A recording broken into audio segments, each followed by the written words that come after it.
My name's Luke, I'm a technical developer at St George's, so I'm not a clinician. I come from a computer science background, so it may be slightly different to the background that the rest of you guys have. And we, as Steve kindly said, we introduced Myprogress a little while ago. We've just come to the end of our first year really using it in earnest, as a sort of a live system with our students. So I want to talk a little bit about what we've learned over that year. It's been really interesting to see the presentation so far because there are a lot of shared experiences, but I'm going to call them reinforcing the message rather than just repeating what the guys have already covered. So there will be some similarities there. A little bit about St George's. We're a specialist health sciences university. We're a joint site with a hospital, and we have a joint faculty with Kingston University. So we offer a range of courses in medicine and healthcare. My experience has mostly been with the medicine course, but I will touch on some of the other courses that we've covered as well. I'm a member of the e-learning unit, so I work and providing and managing educational resources for the curriculum. And we've been coordinating the process of implementing Myprogress over the last couple of years. This is our medicine course, fairly familiar to some of the structures we've seen already. The basic science leading on to placements in the transition and preclinical practice phases. And this is where we do our workplace-based assessments, and this is primarily what we've been using Myprogress for. And these workplace-based assessments are a key element in both the learning, the formative elements of them, but they also have a summative aspect in our course.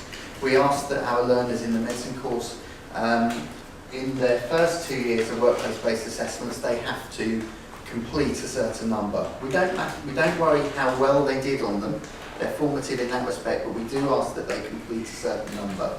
So there's a summative component. And in the final year, we actually look at how they performed as well and make sure they've reached a certain standard. Up until we introduced Myprogress, we used a paper-based system. Some of the challenges of this will be very familiar to most of you, I suspect. We had some forms that looked a little bit like this. They're quite complicated.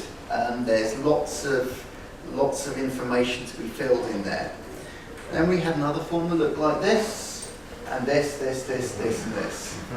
Lots of paper, lots of forms, lots of complicated information. And we wanted to address that. They're hard to read, they're difficult to analyse. With the best will in the world, perhaps clinical professionals, doctors, may not have the best handwriting around. It's not always easy to understand what's written. And there's no validation, there's no guarantee that you'll fill in all the forms correct, all the boxes correctly.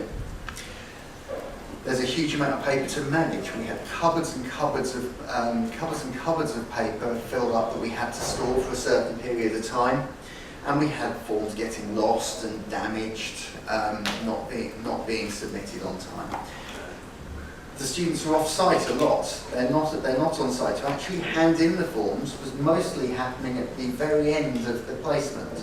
So we had no idea how they were going while they were on there. We would only find out at the end when it was too late to do anything about it.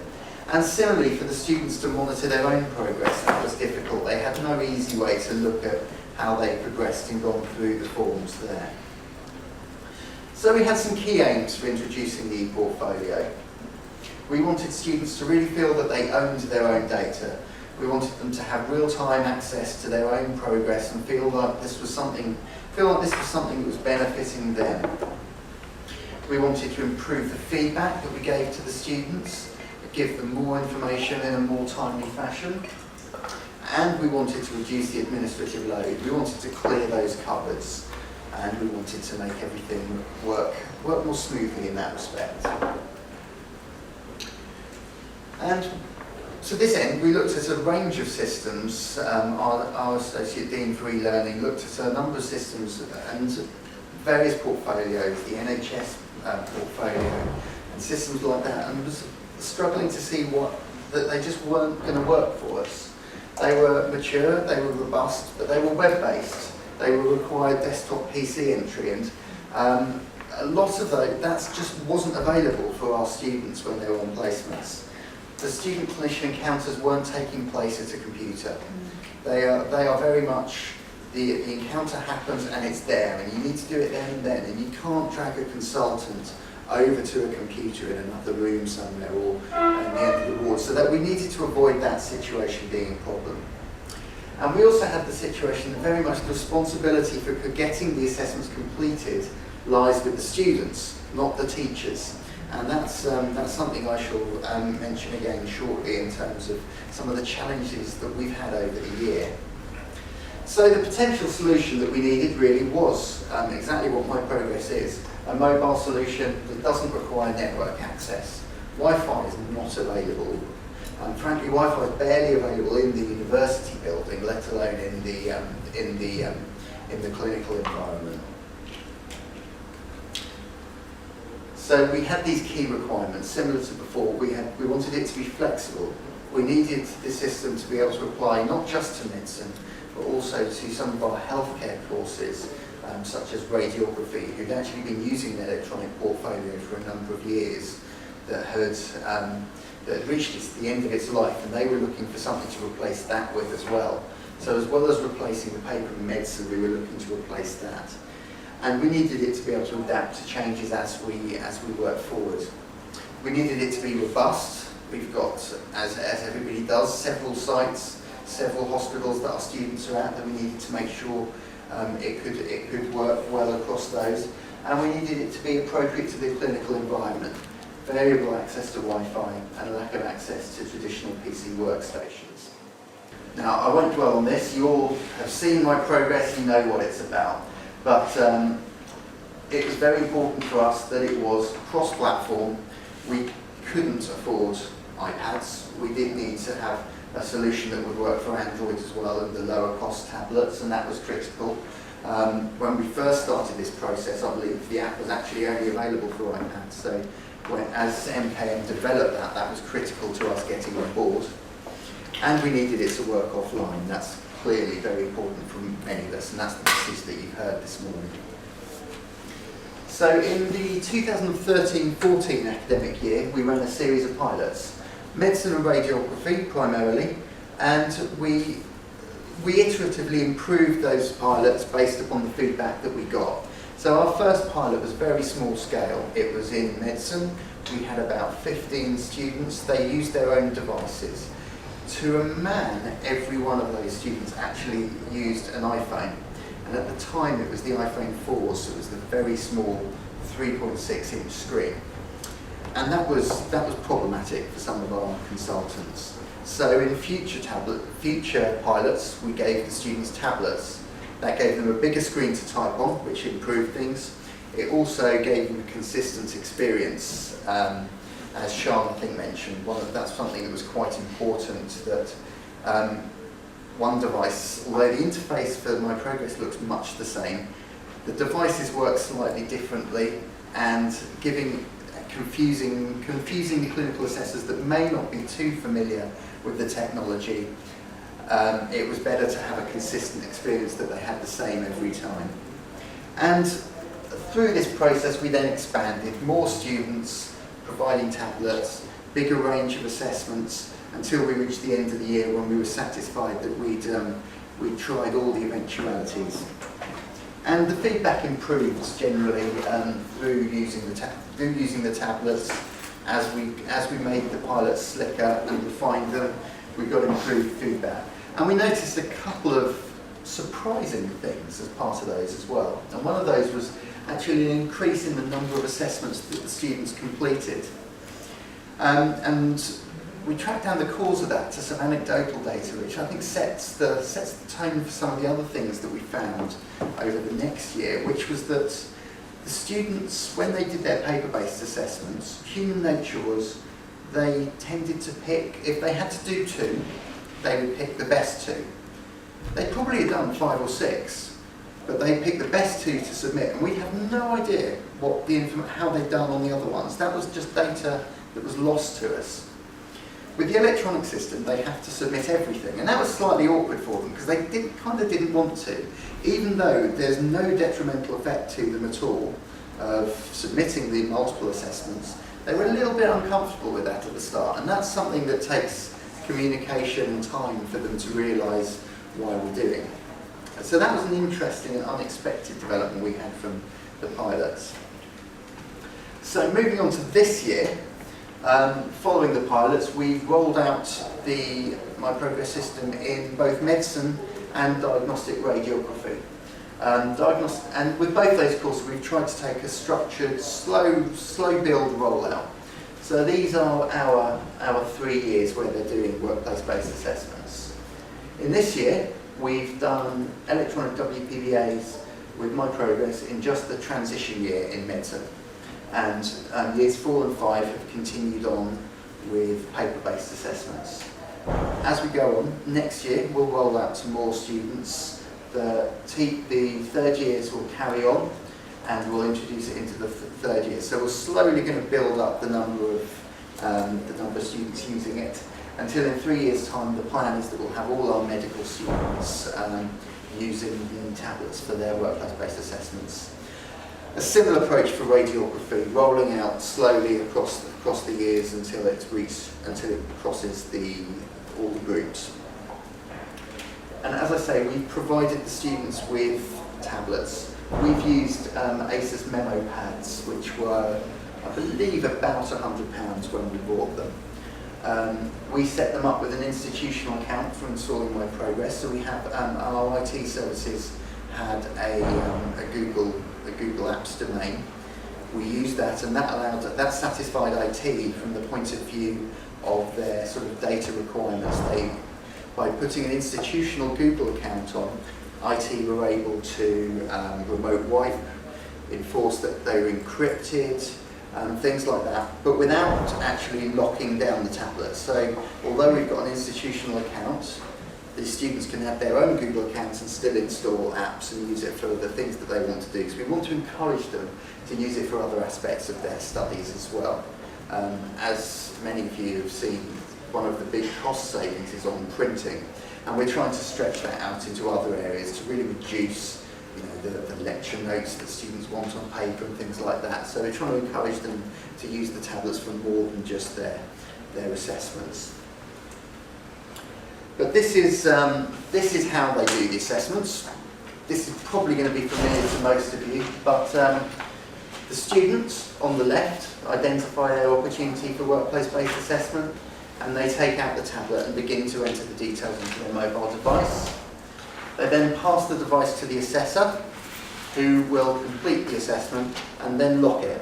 At that point, the assessment can't be changed by the student. It's saved there, they can't modify it, give themselves a better grade, anything like that. The assessor hands the device back to the student, and then when the student is back at home and has network access, if they don't have network access at the time, they can sync and send the assessment back up to their portfolio. And this really leads to, so this is the process by which we've done most of our assessments over the year. And so that's been running now for a year. We've had lots of students going through. Each year has 300 students. So you have 300 tablets out in the wild for 12 months, and students doing all their workplace-based assessments on them. And one of the big lessons that we've learned over the course of that year is this one, that students really do need to own their portfolio. And how we can feel that to encourage them to do that. And I think a big thing that we felt is that if students have the responsibility for their assessments, which they do, if the student hasn't done his assessments, nobody's going to chase the assessor. They go to the student. They want to chase the student up, leave the student to find out, to fill in any gaps in their portfolio. If they have that responsibility, they need to have the power to actually achieve this and to fill those gaps. And this is how it's worked for most of our assessments. So academic registries have sent the assessments out to the student who has the tablet. As we saw before, they hand the tablet to the assessor, who then completes it, hands it back, and the student returns the WPBA to the web-based system where academic registry can read it. Now in that model, it's very clear the responsibility is with the student, but also much of the power is with the student as well. They've been able to do that. They're kind of in charge of that process. Once they find an opportunity, they can get a consultant, a clinical assessor to fill in the details. Unfortunately, we broke that in one aspect of our offering over the last year. And this is been one of our biggest challenges over the year, and I think something we're going to revisit for next year. Because for the clinical sign-off, we did it slightly differently. At the end of each placement, the lead in each placement area has to sign off the students and sort of look at their portfolio and sign off what they've done on the placement. Now, we got very strong feedback that with the paper-based system, the lead clinicians would do that perhaps on a Sunday night with a glass of wine without the student being there. But that's not how it's supposed to work. The way it was supposed to work, and this was true with paper, was that they would have a face-to-face meeting. So what we did, based upon that, we deployed the assessment slightly differently, so that we sent the assessments actually to the lead clinician. We created an account, a tutor account for them on Myprogress, and sent the assessment to them. They were then supposed to have a face-to-face meeting at which this would be filled in, and then the sign-off would be returned to Myprogress and therefore academic registry. So, but unfortunately, that face-to-face meeting didn't always happen. And in that situation, what we had was this. All the responsibility for completing the assessment was with the student. They had absolutely no ability to do anything about it because it was sent to the lead clinician and returned from the lead clinician, and that created a very difficult situation. And that's been probably one of our biggest challenges there, is trying to address that where the lead clinician hasn't acted on the things, or if there's been a gap, trying to chase up the student who really hasn't known where to turn. It's also caused some issues with confusion that on certain placements they feel that the students were expecting the sign-off on their tablet and it wasn't there, and things like that. So I think that's one of our big lessons from the year, is to address this, try and achieve more consistency that we do with how we deploy these assessments. And therefore we have the challenge of trying to make sure that we engage with the lead clinicians about why we're doing this and why they can't do it at home. But actually the practice was supposed to be a face-to-face meeting. That's where the valuable feedback was supposed to come. So really what we're going to have to attempt to do is to remove a loophole that wasn't very beneficial for the students anyway. Some other considerations that have cropped up during the year. Wireless provision. Obviously the Myprogress app works offline, and that's brilliant, and that's excellent. Much as Sean mentioned, when we first deployed the assessments to the students, we weren't fully confident. We wanted to see that they had all the assessments on the device. So what we did is we had a setup session where we give the tablets to the students and they would download the assessments. And then we'd see how many assessments they all had on their device they could go off. That, of course, is probably the biggest sort of payload of data that they need to do at any one stage over the entire year. And while we did take measures to try and ensure adequate Wi-Fi for the number of students we were talking, wasn't enough. So we need to approach that much more cleverly in the coming year, so that we avoid some of the drama that we had around that. Similarly, I know MKM have been really responsive to some of the issues that we'd had with syncing when Wi-Fi wasn't very strong, and the sync mechanism on the app has been completely rebuilt from the ground up. So we think that will be a much more smooth process, and we can afford to trust the learners a lot more that they will actually download their assessments correctly. We won't have to actually check every single one. Bring your own device. We gave the students tablets. Obviously, some people were considering about whether bring your own device might be a better solution for us, simply because of the initial cost savings, and there's a truth to that. But we had a significant challenge with that if we were to go that route, the implications for support would be quite significant. I know in one of the pilots, one of the students' iPhones, for some reason, could not download an apps from the App Store.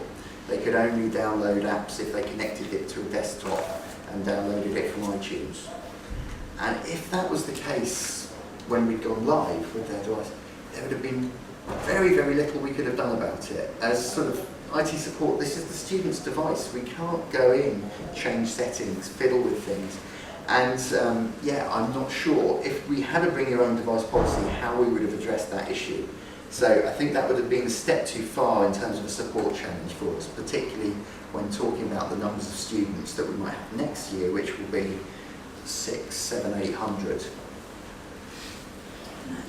And perhaps another big one was training and acceptance, and that's something we'll continue to have to look at. This is a comment that we had from a student during one of the pilots, that I was not sure whether my WBAs went through the system even after synchronising. There's a very easy way to check, log into the web.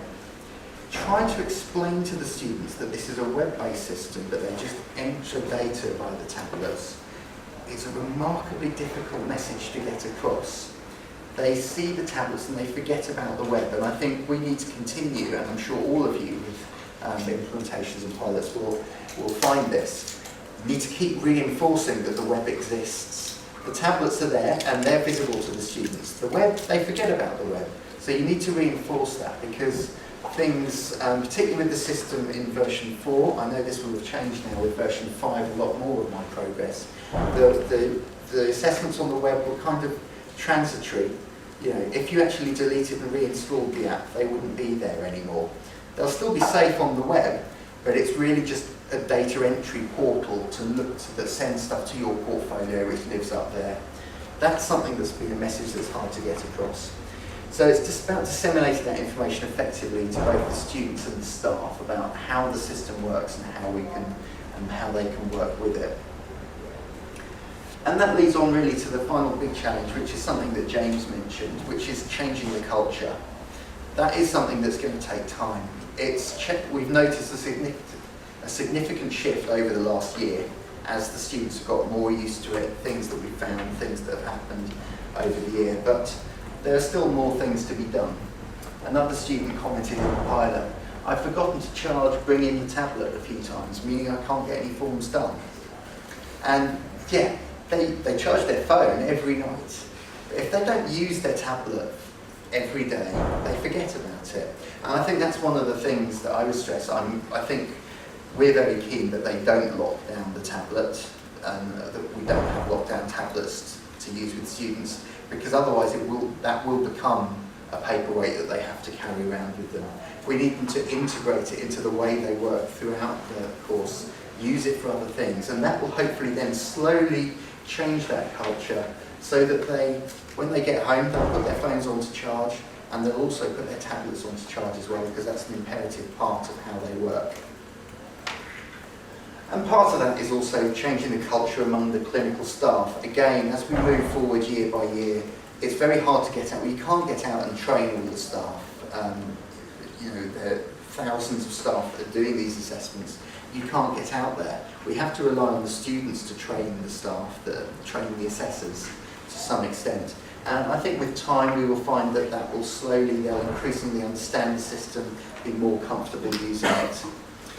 And as mentioned, we want to try in future to address the challenge of ensuring a consistent approach to aligning that power and responsibility. We want the students to own their portfolio. It's important for the success of the system.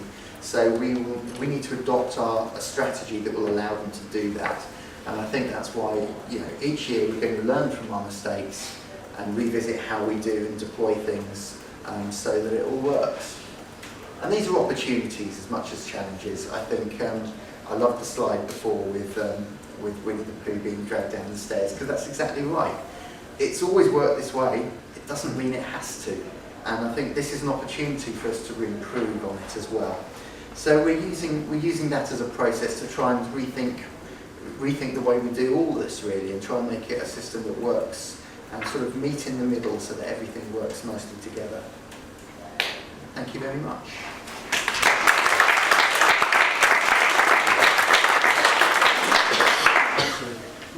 Have you got any questions for Luke before lunch? Can I just ask something? Yeah, of course, yeah. Bearing in mind that we're starting in a week. We're going to obviously drill into the students.